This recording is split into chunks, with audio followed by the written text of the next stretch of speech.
अस्सलाम वालेकुम। My self वकार मेहरवी। तो हम ने लोगों ने चैनल स्टार्ट किया है न्यू मेहरवी फिजिक्स के नाम से। तो इसमें आपको फर्स्ट ईयर और सेकंड ईयर के शॉर्ट क्वेश्चंस, न्यूमेरिकल्स और लॉन्ग और जो हम लोग रोज़ाना के बेस के ऊपर जो टॉपिक करेंगे वो इंशाल्लाह आपको इस चैनल पे मिलेंगे। तो मेरी आप सबसे रिक्वेस्ट है कि आप सब इस चैनल को सब्सक्राइब करें और इसको लाइक करें और शेयर करें। और कोई भी वो पॉइंट आपको क्लियर ना हो, कोई बात समझ ना आए तो आप कमेंट्स में लाजमी इसको बताएं। Thank you. आज का हमारा जो टॉपिक है चैप्टर नंबर 21 का टॉपिक नंबर है 21.4 रेडियो एक्टिविटी। इस रेडियो एक्टिविटी को हमने आज डिस्कस करना है। ये लॉन्ग क्वेश्चन के लिए तो ज़्यादा इंपॉर्टेंट नहीं है, बट इसमें मतलब कि शॉर्ट क्वेश्चंस को आप लोगों ने ज़रा ध्यान से करना है। आपकी बुक में इसमें बड़ा छोटी के लिए बातें बताई हुई काफ़ी सारी, तो बट हम इसको प्रॉपर वे से करेंगे हेडिंग्स बनाकर ना कि किस तरह से हमने इसको सॉल्व करना है क्वेश्चन को। अच्छा, अब जरा सबसे पहले इस रेडियो एक्टिविटी की जो हम थोड़ी सी हिस्ट्री को डिस्कस कर लेते हैं कि ये रेडियो एक्टिविटी एक्चुअली है क्या। तो अगर हम सबसे पहले इसकी हिस्ट्री को देखें तो हमारे पास आपकी बुक में भी राइट किया हुआ है पेज नंबर 226 पर। तो इसकी हिस्ट्री में देखें तो हमें हिस्ट्री में सबसे पहले ये पता लगता है कि 1896 में हेनरी ब्यूकल था। कौन था? Henry buccal. उसने क्या किया था? सबसे पहले इसको डिस्कवर किया था, किसको बोला? रेडियो एक्टिविटी को। तो आप अगर थोड़ी बहुत हेडिंग में राइट कर दीजिएगा इसको हिस्ट्री में। 1896 में हमारे पास था हेनरी ब्यूकल, ठीक है। इसने सबसे पहले क्या किया था? रेडियो एक्टिविटी को फाइंड आउट किया था। उसके बाद फिर हमारे पास, अच्छा, उसने जो डिस्कवर किया था वो किया था यूरेनियम। ये भी बात आप लोगों ने माइंड में रखनी है कि यूरेनियम जो है उसने क्या किया था, जिसका एटॉमिक नंबर क्या था? 92। उसने सबसे पहले इसने 1896 में क्या डिस्कवर किया था? यूरेनियम। इधर ध्यान देना सबने व्हाइट बोर्ड के ऊपर। अच्छा, उसके बाद फिर दो और साइंटिस्ट थे। एक थी मैडम मैरी क्यूरी और एक था पेरी क्यूरी। दो तरह के साइंटिस्ट थे और ये दोनों क्या थे? हस्बैंड वाइफ थे, मैरी क्यूरी और पेरी क्यूरी। इन दोनों ने जो डिस्कवर किया था वो क्या किया था? एक था हमारे पास, इसके बाद आया था आफ्टर हेनरी दो साइंटिस्ट और थे। एक था मैरी क्यूरी और एक था पेरी क्यूरी। इस सर का मोबाइल पड़ा हुआ है। नहीं पड़ा जी नहीं है इधर। एक मैरी क्यूरी थी और एक था पेरी क्यूरी। ये थी वाइफ,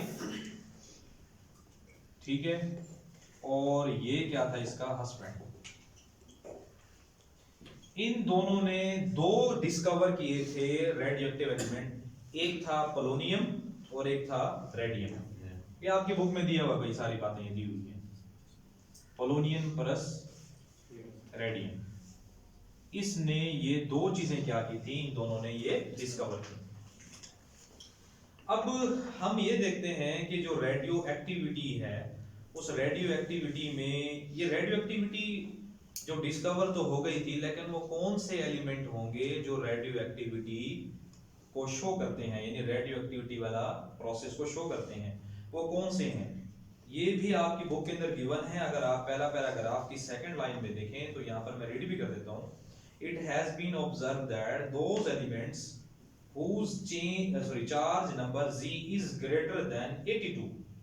तो ऐसे एलिमेंट होंगे जिनका चार्ज नंबर क्या होगा? 82 से ग्रेटर होगा, यानी कि Z की वैल्यू क्या होगी? ग्रेटर देन क्या होगी? 82 से होगी। वो सारे एलिमेंट क्या होंगे? सब लोग इधर देखें व्हाइट बोर्ड पे। वो सारे के सारे क्या होंगे? अनस्टेबल होंगे। और अनस्टेबल न्यूक्लियस रखते होंगे। अनस्टेबल न्यूक्लियस का मतलब क्या है कि इसके जो न्यूक्लियस होंगे वो क्या शो कर रहे होंगे? रेडिएशन शो कर रहे। क्या शो कर रहे होंगे? रेडिएशन। समझ आ गई बात की? अब वो रेडिएशंस हम फर्दर जाकर डिस्कस करेंगे, वो कौन कौन सी रेडिएशन होगी। इसमें अल्फा भी होगी, बीटा भी होगी, गामा भी होगी। ये हम बाद में डिस्कस करेंगे। पहले तो हम ये इसकी हिस्ट्री देख लेते हैं और उसके बाद थोड़ा सा ये देख लेते हैं कि रेडियो एक्टिविटी होती किस तरह से। अच्छा, अब इसमें हमारे पास जो एलिमेंट होंगे जिनका एटॉमिक मास ग्रेटर देन 82 होगा, जो कि हम प्रीवियस टॉपिक में ग्राफ में पढ़ चुके हैं, हम लोग, है ना, याद आप लोगों को? जो पीछे हम लोगों ने ग्राफ पढ़ा था, जरा पेज टर्न करें ना 224 पर और 225 पर। बाइंडिंग एनर्जी पर न्यूक्लियॉन्स हम लोगों ने पढ़ा था ना। उस बाइंडिंग एनर्जी पर न्यूक्लियॉन्स में मैंने कहा था जो आयरन है उसका एटॉमिक मास अगर आप देखें तो कितना दिया हुआ है? 56 दिया हुआ है।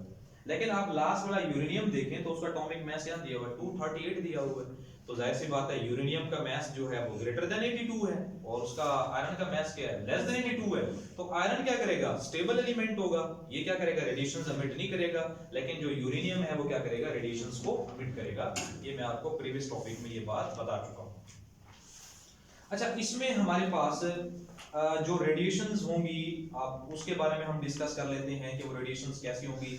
इसमें कुछ छोटी छोटी सी बातें हैं वो मैं आपको बता दूं कि हमारे पास जो अनस्टेबल न्यूक्लियस होगा जिस एटम का होगा उस एटम को हम कहेंगे रेडियो एक्टिव एलिमेंट। ठीक है भाई, उसे क्या कहेंगे हम, रेडियो एक्टिव एलिमेंट। वो ये हो सकती है हम हमारे पास जैसे यूरेनियम भी हो सकता है, पोलोनियम भी हो सकता है, थोरियम भी हो सकता है, वो कुछ भी हो सकता है हमारे पास। वो बहुत सारी आपके पीरियोडिक टेबल में भी गिवन है, आप केमिस्ट्री की बुक में देखेंगे उसमें भी गिवन है।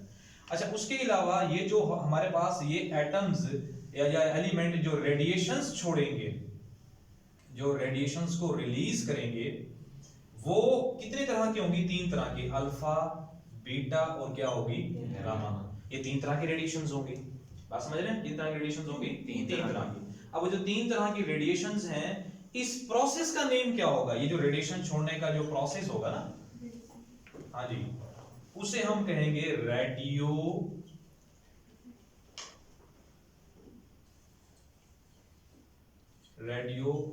एक्टिविटी। क्लियर होगा पॉइंट ये वाला। मैं फिर बताता हूँ ये बात आपको कि ऐसे एलिमेंट्स जिनका एटॉमिक नंबर क्या होगा, 82 से ग्रेटर होगा, उनके न्यूक्लियस क्या होंगे, अनस्टेबल होंगे, और वो अनस्टेबल न्यूक्लियस क्या करेंगे, रेडिएशन छोड़ेंगे। उन जो एलिमेंट छोड़ रहे होंगे रेडिएशन, उन्हें क्या कहेंगे, रेडियो एक्टिव एलिमेंट। और जब वो रेडिएशन छोड़ेंगे वो कितने तरह की होंगी, 3 तरह की, अल्फा, बीटा और गामा होगी। और इस प्रोसेस का नेम क्या होगा, जब ये रेडिएशन छोड़ेंगे वो कहलाएगा रेडियो एक्टिविटी। क्लियर होगा पॉइंट यहां तक। अच्छा, इसमें कुछ स्पेशल पॉइंट्स हैं, वो आप लोगों के बुक में भी गिवन हैं, बट प्रॉपर वे में नहीं दिए हुए, तो मैं भी आपको ये बता देता हूं कि वो हमारे पास स्पेशल पॉइंट्स कौन कौन से हैं। इसमें जो पहला पहला स्पेशल पॉइंट जो है वो आप 226 पेज पे भी देखें तो यहाँ पर गिवन है हमारे पास, वो हमारे, फिर हमने इसके बाद इसके रिजल्ट्स को डिस्कस करना है। तो स्पेशल पॉइंट्स में हमारे पास पहले ये बात बताई है कि ये जो रेडियो एक्टिविटी वाला प्रोसेस है ना, ये प्योरली न्यूक्लियर है।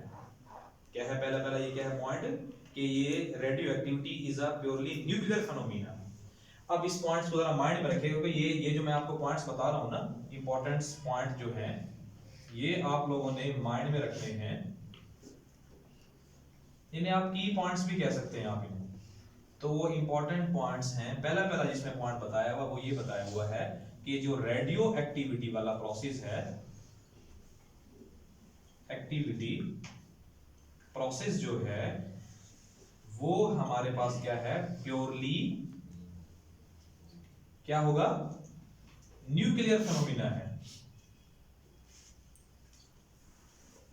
ठीक है, यानी कि ये हमारे पास जो इसमें प्रोसेस जो होगा जहां से ये रेडिएशंस निकल रही हैं, अल्फा, बीटा और गामा, ये न्यूक्लियस से निकलेंगी। कहां से निकलेंगी ये, इसलिए से क्या कहा है हमने कि रेडियो एक्टिविटी जो प्रोसेस है वो प्योरली क्या है, वो न्यूक्लियर फिनोमेना है। नंबर 2 पे ये बात याद रखनी है आप लोगों ने कि जो रेडियो एक्टिविटी वाला प्रोसेस है ये फिजिकल स्टेट पे डिपेंड नहीं करता। क्या बोला, ये जो रेडियो एक्टिविटी वाला फार्मूला है ये क्या करता है, फिजिकल स्टेट पे डिपेंड। दूसरा जो इसका जो सेकंड पॉइंट है, वो सेकंड पॉइंट में ये बताता है कि रेडियो एक्टिविटी जो है, रेडियो एक्टिविटी जो है वो does not depend on physical state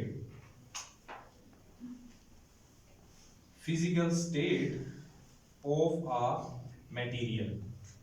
ये मटेरियल की फिजिकल स्टेट पर डिपेंड नहीं करती। ठीक है, यानी कि फिजिकल स्टेट से अगर हम मतलब लें तो क्या चीज हो सकती है, मिसाल के तौर पे अगर मैं फिजिकल स्टेट को बताऊं तो वो हमारे पास क्या हो सकती है, फॉर एग्जांपल टेम्परेचर, या फिर समझ लें प्रेशर, ठीक है, या समझ लें डेंसिटी, यानी इन चीजों पे डिपेंड नहीं करती।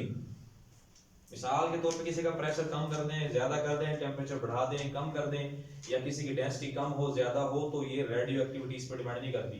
यानी साइंटिस्ट ने एक्सपेरिमेंट करके देखा था कि किसी भी जो हमारे पास यूरेनियम था या पोलोनियम था उसका टेम्परेचर को उसने हमने रूम टेम्परेचर पे रख के देखा, फिर हाई टेम्परेचर लो टेम्परेचर पे रख के देखा, तो उसकी रेडिएशंस पे कोई फर्क नहीं पड़ा, वो रेडिएशंस वैसे गुजरती गई। समझ आइए नहीं है, यानी कि उनके प्रोसेस के ऊपर कोई फर्क नहीं पड़ा। अब जो उन्होंने एक्सपेरिमेंट किया था ना, वो एक्सपेरिमेंट अरेंजमेंट्स आपकी जो सेकंड पैराग्राफ है उसमें बताई हुई बात, साइड में डायग्राम भी दी हुई है 21.5 पे। तो इस डायग्राम में अगर आप गौर करके देखें तो एक्सपेरिमेंटल अरेंजमेंट्स को अगर हम देखें तो वो क्या होगी हमारे पास, एक्सपेरिमेंटल अरेंजमेंट्स।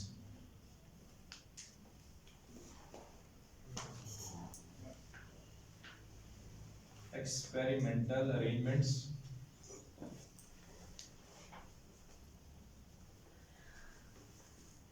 इसमें आप अगर आप गौर करके देखें तो हमारे पास ना एक उसने लेड बॉक्स दिखाया हुआ है,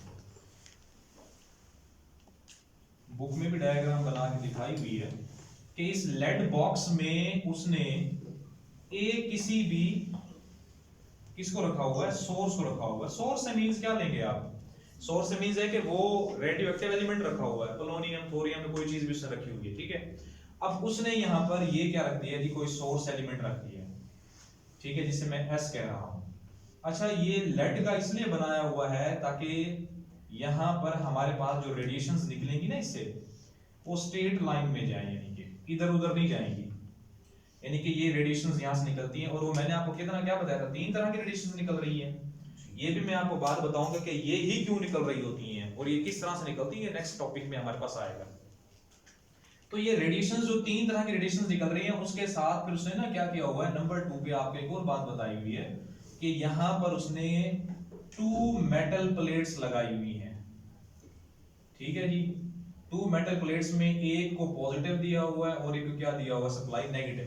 इन दूसरे लफ्जों में यूं समझ लें कि इलेक्ट्रिक फील्ड अप्लाई की हुई है, अप्लाई की हुई है। तो हम लोग ये देख रहे हैं कि ये जो रेडिएशंस निकलेंगी ना यहाँ सोर्स S से, ये जो लेड का बॉक्स है, तो इसमें रेडिएशंस जब निकलेंगी तो इलेक्ट्रिक फील्ड का क्या असर होगा इसके ऊपर, ठीक है। तो इसी को समझने के लिए यहां पर उसने ये कॉन्सेप्चुअल डायग्राम है, तो आपको एज इट इज याद रखनी है इसको कि ये पॉजिटिव है और ये क्या है, नेगेटिव है। तो आपको पता है कि फील्ड ऑफ लाइन कहां से निकलती है, पॉजिटिव से निकलती है और कहां पर एंड होती है, नेगेटिव पे एंड होती है ये। तो अब ये जो फील्ड ऑफ लाइंस जब निकल रही होंगी, सॉरी यहां सोर्स से जो लाइंस निकल रही होंगी तो वो 3 तरह की निकलेंगी। एक लाइन जो हमारे पास आ रही होगी इस तरह से, वो टर्न हो जाएगी किसकी तरफ, पॉजिटिव की तरफ। किसकी तरफ हो जाएगी, बोलो यार, पॉजिटिव की तरफ। और दूसरी कहां पर हमारे पास चली जाएगी, नेगेटिव की तरफ। लेकिन जो एक होगी हमारे पास वो कहां निकल जाएगी, वो बिल्कुल स्ट्रेट निकल जाएगी, यानी इस तरह से। अब हम इसको डिस्कस करते हैं कि ये पॉजिटिव की तरफ क्यों गई है और ये नेगेटिव की तरफ क्यों गई है। अच्छा, ये तो आपको कंफर्म्ड है बात कि आप प्रीवियस चैप्टर में ये बातें पढ़ते आ रहे हैं कि हमारे पास जो पॉजिटिव की तरफ जाती है उसमें चार्ज कौन सा होता है, नेगेटिव होता है। और नेगेटिव की तरफ कौन सी जाती है, जिसमें चार्ज क्या होता है, पॉजिटिव। है यही पढ़ा है ना आप लोगों ने, यानी समझ लें कि पॉजिटिव चार्ज और नेगेटिव चार्ज वाली बात आपने पढ़ चुके हैं आप लोग। अब ये जो ग्रीन कलर की लाइन है, इसका मतलब इसमें कौन सा चार्ज होगा, नेगेटिव वाला। और ये जो ब्लू कलर की है, इसमें कौन सा चार्ज होगा, पॉजिटिव वाला। और ये जो ब्लैक कलर की लाइन आपको नजर आ रही है, ये तो कहीं नहीं जा रही ना, ये लेफ्ट में जा रही है ना कहां जा रही है, ये राइट में जा रही है। तो कहां निकल के चली गई है, स्ट्रेट चली गई है ना।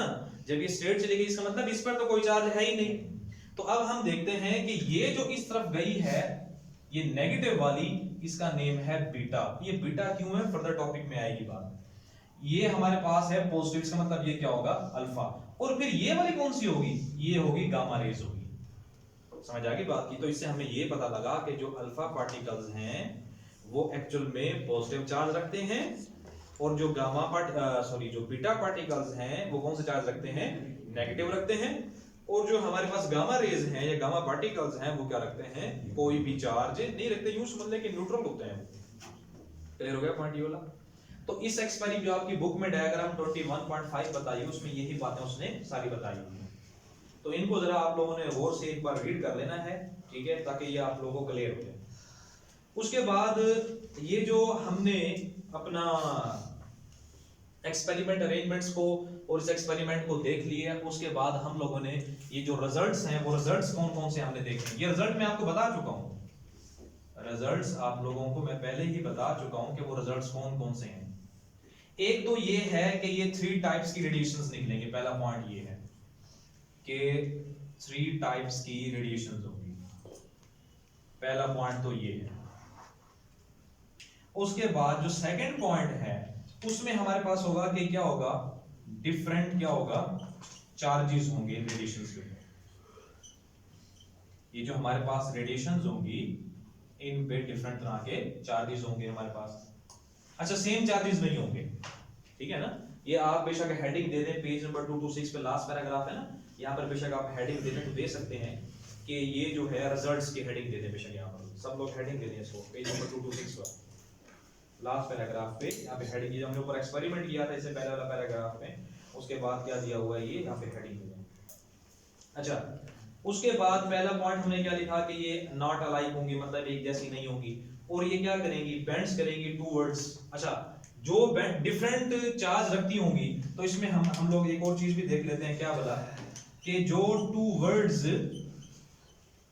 बेंड होंगी, कहां पर बोला भाई, पॉजिटिव की तरफ, पॉजिटिव प्लेट की तरफ होंगी, वो क्या कैरी कर रही होंगी, हाँ जी बोले ना, कौन सा कैरी कर रहे होंगे, नेगेटिव चार्ज। बोलो तो सही यार, क्या कैरी कर रही होंगी वो, नेगेटिव चार्ज। और जो टू वर्ड्स कहां जा रही हैं, टू वर्ड्स बेंड हो रही होंगी नेगेटिव प्लेट की तरफ, उन पे कौन सा चार्ज होगा, हाँ जी, उन पे चार्ज होगा पॉजिटिव। ठीक है, ये हमने रिजल्ट्स देखे ये वाले, ठीक है। अच्छा जी, उसके बाद फिर जो लास्ट आपका पैराग्राफ आता है, उस पैराग्राफ में आप टाइप्स ऑफ रेडिएशन, जो कि मैं आपको पहले बता चुका हूं पेज नंबर 227 पर, टाइप्स ऑफ रेडिएशंस में यहाँ पर इसने जो बात बताई है, मैं थोड़ा सा रीड भी कर देता हूँ कि further experiment reveals that alpha particles are helium nuclei, यानी कि ये हीलियम के क्या हैं, nuclei.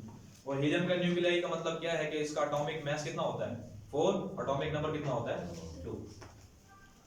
The charge on them is कितना चार्ज नंबर होगा जी, +2e while their mass is 4u। इस 4u का मतलब पता क्या है, वो एटॉमिक मास में लिया हुआ है, ओ सॉरी अपना एटॉमिक मास को इसमें लिया हुआ है, यूनिफाइड स्केल में लिया। और आपको मैंने बात बता चुका हूं प्रीवियस टॉपिक में कि जब आप लोगों ने सब एटॉमिक पार्टिकल्स को डिस्कस करना है तो कौन से यूनिट में लेना है, यूनिफाइड स्केल में लेना है। ये आप शुरू में पढ़ा बता चुका हूं इंट्रोडक्शन में। अच्छा जी, alpha particle has 2 protons and 2 neutrons, beta particles are in fact fast moving electrons. आपको पहले ही बात बता चुका हूं कि ये क्या है, कि जो बीटा है वो हमारे पास क्या है, नेगेटिव चार्ज है पार्टिकल, तो कहां मुड़ेगा वो, और उसके बाद जो हमारे पास अल्फा पार्टिकल है उस पे कौन सा चार्ज है, पॉजिटिव, कहां मुड़ेगा, नेगेटिव। अच्छा, ये सारा काम किससे हो रहा होता है, मैं आपको पहले ही बता चुका हूं, ये मैंने यहां पर पॉइंट लिखा था, क्या बोला कि ये प्योरली न्यूक्लियर प्रोसेस होता है, ये न्यूक्लियर फिनोमेना होता है। अच्छा, अब यहां से ना काफी सारे सवाल पैदा होते हैं कि सर चले हमें ये तो बात समझ आ जाती है कि अगर सपोज दैट कि हमारे पास ये न्यूक्लियस है, ठीक है, इसमें क्या होते हैं, प्रोटॉन्स और न्यूट्रॉन्स, तो वैसे टोटली चार्ज क्या होता है न्यूक्लियस पर, पॉजिटिव होता है। चले हमें ये तो समझ आती है कि अल्फा पार्टिकल पॉजिटिव है, ये तो हमें समझ आती है, लेकिन ये इसमें क्वेश्चन है कि इलेक्ट्रॉन तो कहां होता है, ऑर्बिट्स में नहीं होते, इलेक्ट्रॉन तो ऑर्बिट्स में होते हैं ना, लेकिन मैंने कहा कि ये प्योरली अल्फा बीटा और गामा कहां से निकल रही हैं, न्यूक्लियस से निकल रही है ना, तो इसका मतलब फिर क्या हुआ, इलेक्ट्रॉन कहां पाया जाता है, न्यूक्लियस में, ऐसे। लेकिन हमने तो आज तक पढ़ा नहीं है कि इलेक्ट्रॉन कहां पाया जाता है, न्यूक्लियस में, हमने तो नहीं पढ़ा ना ये अभी तक, तो फिर ये कैसे हो गया पॉसिबल। ये नेक्स्ट टॉपिक में ये बात मैं आपको बताऊंगा लाजमी, कि ये जब रेडिएशंस को डिस्कस करेंगे ना हम, अल्फा को और बीटा को और गामा को, तो फिर तब आपको बताऊंगा कि ये इलेक्ट्रॉन्स किस तरह से हैं, ठीक है। इनमें डिफरेंस भी है, अपना बीटा पार्टिकल्स में भी और इलेक्ट्रॉन्स में भी ग्रेटेस्ट डिफरेंस है, वो आपको बाद में बताऊंगा, नेक्स्ट टॉपिक में आएगी ये बात ये वाली। अच्छा, उसके बाद है हमारे पास which come out of the nucleus of the radioactive element, gamma rays like x rays, यानी गामा रेज एक्स रेज से रिलेट करती हैं। कहने का मतलब ये है कि इनकी एनर्जी क्या होती है, बहुत ज्यादा हाई होती है, और वेवलेंथ क्या होती है, इंतहाई कम होती है। Are the electromagnetic waves which issues out of the nucleus of radioactive element, ये चाहिए अल्फा बीटा और की तरह पर गामा रेज भी कहां से निकल रही होती हैं, न्यूक्लियस से निकल रही होती हैं। कहां से निकल रही होती हैं, न्यूक्लियस से निकल रही होती हैं। अच्छा जी, ये न्यूक्लियस से कैसे निकल रही होती है ये भी आगे फर्दर टॉपिक में ये बात आएगी, अभी मैंने आपको नहीं बताता, ये बाद में बताऊंगा, अभी आपको समझ नहीं आएगी। The wavelength of these rays is much shorter, ये बता चुका, compared with the wavelength of the X rays, यानी कि इंतहाई छोटी क्या होती है वेवलेंथ रखती है।